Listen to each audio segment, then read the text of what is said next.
Hello friends और स्वागत है आपका मेरे चैनल स्टडी ट्रेंच में। तो फ्रेंड्स, आज हम लोग फिर से एक नए टॉपिक की तरफ आए हैं और ये टॉपिक आपके कोई भी गवर्नमेंट एग्जाम हो, चाहे यूपीएससी हो, टीसीएस हो या कोई भी गवर्नमेंट एग्जाम हो, उन एग्जाम्स के लिए बहुत ही ज़्यादा रेलेवेंट है, बहुत ही ज़्यादा इम्पोर्टेंट है। तो प्लीज़ पूरे कंसंट्रेशन के साथ समझने की कोशिश करिएगा।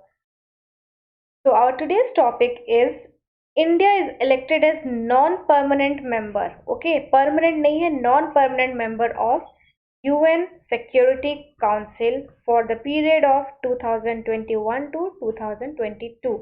यानी कि इंडिया यूएनएससी का नॉन परमानेंट मेंबर इलेक्ट हुआ है पूरे 2 साल के लिए, 2021 से 2022 तक के लिए। तो अब ये न्यूज़ में क्यों है और क्या है? सबसे ज़्यादा ध्यान देने वाली बात ये है गाइस कि इंडिया अनअपोज्ड इलेक्ट हुआ है, यानी कि यूनाइटेड नेशंस के जितने भी मेंबर हैं, टोटल 193 मेंबर्स हैं यूनाइटेड नेशंस के, आपको पता होना चाहिए। और यूनाइटेड नेशंस का कोई भी मेंबर अगर इलेक्ट होता है तो उसको एटलीस्ट 2/3 वोट्स चाहिए होते हैं यूनाइटेड नेशंस जनरल असेंबली के। और 193 का 2/3 होता है अराउंड 129 वोट्स, यानी कि इंडिया 129 वोट से अनअपोज्ड होकर इलेक्ट हुआ है as a non permanent member of United Nations Security Council, जो कि बहुत बड़ी बात है।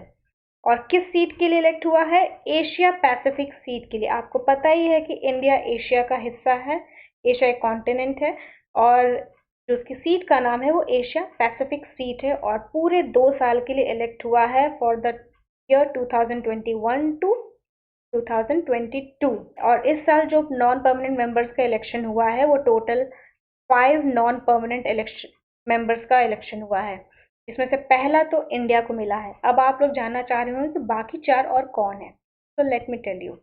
बाकी जो 4 है वो है मैक्सिको, जो कि लैटिन अमेरिकन ग्रुप के लिए इलेक्ट हुआ है, कनाडा, आयरलैंड एंड नॉर्वे, जो कि इलेक्ट हुए हैं waste European and other groups के लिए। उनका शॉर्ट फॉर्म है WEOG। केनिया एंड जिबाउती, जो कि अफ्रीकन सीट के लिए कंटेस्ट किए थे। तो ये टोटल 5 कंट्रीज हैं जो कि नॉन परमानेंट मेंबर के तौर पे इलेक्ट हुई हैं। और इनके साथ साथ और एक इम्पॉर्टेंट बात आपको बता दें कि जैसे राज्यसभा में होता है कि हर 2 साल में कुछ सीट्स के मेंबर जो है रिटायर होते हैं, ठीक वैसे ही United Nations of Security Council के मेंबर भी हर 2 साल में रिटायर होते हैं। और ये नॉन परमानेंट मेंबर के ऊपर ये एप्लीकेबल है। टोटल जो सीट्स है United Nations of Security council में वो 15 कंट्रीज का सीट है। पांच पांच आपके परमानेंट मेंबर्स हैं और 10 आपके नॉन परमानेंट मेंबर्स हैं, जिसमें Belgium, Dominican Republic, Germany, Indonesia और साउथ अफ्रीका इस साल रिटायर होने वाले। आगे बढ़ने से पहले आइए एक नज़र डालते हैं यूनाइटेड नेशन सिक्योरिटी काउंसिल की तरफ। ये एक्चुअली ये है क्या, कौन सी बॉडी है और इसका गवर्निंग बॉडी कौन सा है? एक्चुअली ये यूनाइटेड नेशंस का ही एक बॉडी है, मेन बॉडी है। ठीक है, यूनाइटेड नेशंस की टोटल 6 मेन बॉडीज है, जिसमें से United Nations of Security council, जिसका शॉर्ट फॉर्म है यूएनएससी, ये उसका एक हिस्सा है। और इसका काम क्या है? To maintain international peace and security, यानी कि पूरी दुनिया में इंटरनेशनल पीस और सिक्योरिटी मेंटेन करने का काम यूएनएससी के ऊपर है। इसका फॉर्मेशन कब हुआ था? 24 अक्टूबर 1945। इसका हेडक्वार्टर कहाँ है? न्यूयॉर्क। और article 23, yes, this is a very relevant article. Article 23 के तहत यूनाइटेड नेशंस का जो कॉम्पोजिशन है, यूनाइटेड नेशन सिक्योरिटी काउंसिल का जो कॉम्पोजिशन है, वो आर्टिकल 23 के ऊपर बेस्ड है। नेक्स्ट देखते हैं कि United Nations of Security council में टोटल कितने मेंबर्स हैं। सी गाइस, टोटल 15 मेंबर्स हैं, जिसमें से 5 परमानेंट हैं और 10 नॉन परमानेंट है। तो 5 + 10 will give you 15 members. Alright. और जो 5 परमानेंट मेंबर्स है, इनका टेन्योर कभी खत्म नहीं होता, ये फिक्स्ड है परमानेंटली, जिसमें से है China, France, Russia, UK and US. तो जितने भी पावरफुल कंट्रीज हैं हमारे वर्ल्ड वाइड, वो सारे पावरफुल कंट्रीज को एक साथ परमानेंट मेंबर के पोस्ट पे दे दिया गया है। और जो नॉन परमानेंट मेंबर्स हैं उनका टेन्योर, जैसे कि पहले डिस्कस किए हम लोग, उनका टेन्योर है 2 साल के लिए, और ये इलेक्ट होती है by the general assembly vote. और जो नॉन परमानेंट मेंबर्स हैं उनका डिस्ट्रीब्यूशन पैटर्न एक बार देख लेते हैं। टोटल 5 सीट्स हैं अफ्रीकन और एशियन कंट्री से, 1 सीट है ईस्टर्न यूरोपियन कंट्री से, और 2 सीट्स हैं लैटिन अमेरिकन और कैरिबियन कंट्री से, और जो लास्ट के 2 सीट हैं वो है western European and other countries से। तो इन सबको अगर आप टोटल करोगे तो 5 + 1 6, 6 + 2 8, 8 + 2 10। So we get here total 10 non-permanent members of UNFC. ये इनका डिस्ट्रीब्यूशन पैटर्न है which you need to remember it. अब देख लेते हैं इनका पूरा स्ट्रक्चर क्या है। तो ये हमारा जो मेन हेड है वो है United Nations. This is our main principal body under which here we have 6 main organs.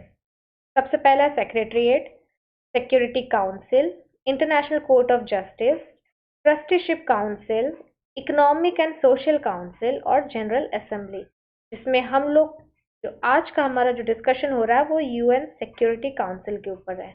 Okay, in short form which is called UNSC।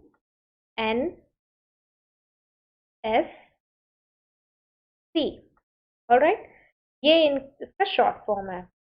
तो ये हमारे मेन ऑर्गेनाइजेशन से यूनाइटेड नेशंस के, फिर से एक बार रिकॉल कर लीजिए गाइस।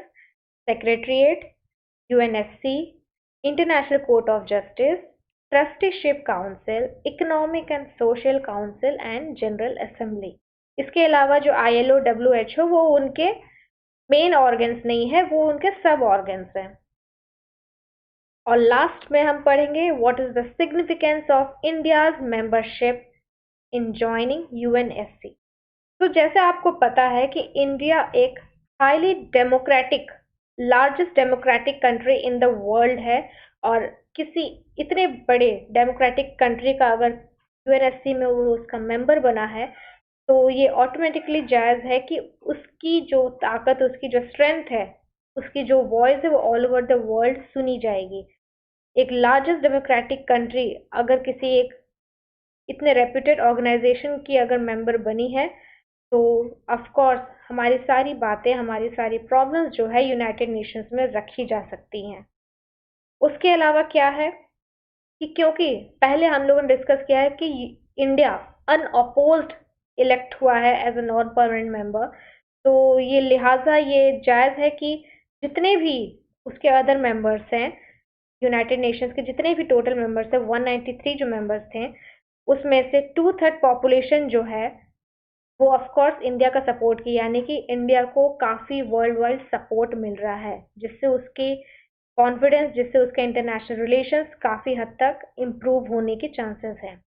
उसके अलावा ग्लोबल साउथ, ग्लोबल साउथ में जितने भी डेवलपमेंट प्रोसेस है और जितने भी सिक्योरिटी एस्पिरेंट्स हैं, जितने भी सिक्योरिटी रिलेटेड इश्यूज हैं, ये सारा चीज़ जो है इंडिया रेज आउट कर सकता है। तो एक तरह से इंडिया के डेवलपमेंट के लिए इस UNSC का हिस्सा बनना बहुत ही बड़ी बात है। ऑलराइट, तो ये था हमारा पूरा ब्रीफ रिव्यू। तो आई होप कि आपको कुछ समझ में आया होगा, आपको कोई इन्फॉर्मेशन तो मिली होगी, आपको थोड़ी तो नॉलेज मिली होगी इस स्लाइड से। तो अगर आपको पसंद आया then please do like, share and subscribe my channel. Thank you all.